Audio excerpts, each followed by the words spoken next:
Bring in campus reform reporter Emily Sturge and political commentator Brylan Hollihan.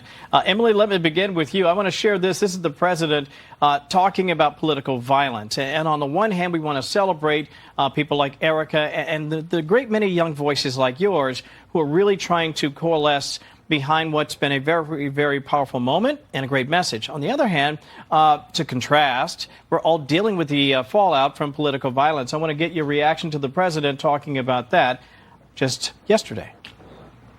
We're looking at the funders of a lot of these groups, and when you see the signs, and they're all beautiful signs made professionally, these aren't your protesters that make the sign in their basement late in the evening because they really believe it. These are anarchists and agitators, professional anarchists and agitators. Professional anarchists and agitators. He made those remarks on Thursday. Does the president have this right when he says this is time to really focus not just on all the good that has come out of this terrible tragedy, but also to laser focus in on the root cause of how we ended up here? We need to laser focus in on Generation Z because that's where political violence is such an issue. Look, our education system is excusing political violence. Social media is glorifying it. And now political violence is actually being normalized as a form of political debate.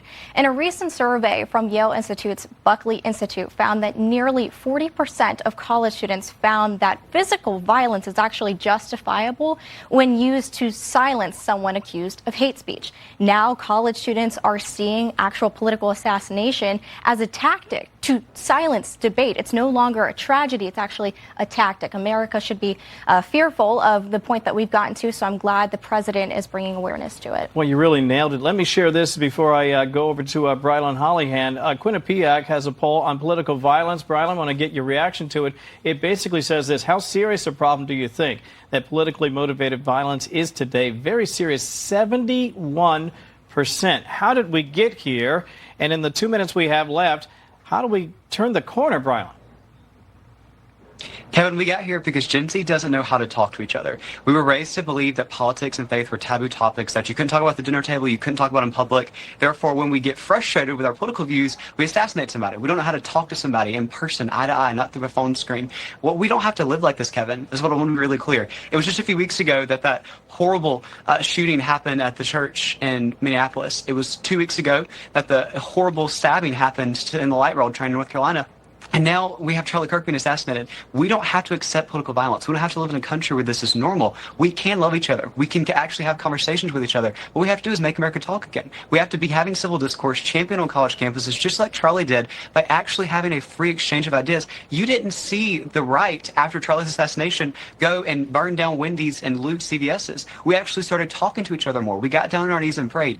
That is how we save this country going forward, Kevin, not the way of the left with more violence. I'm so glad you said that, because the contrast, Emily, could not be more stark. And it's such an important message to get out to Gen Z, because you're not just the next generation of leaders. We have to connect with them and let them know that you don't have to silence people you disagree with.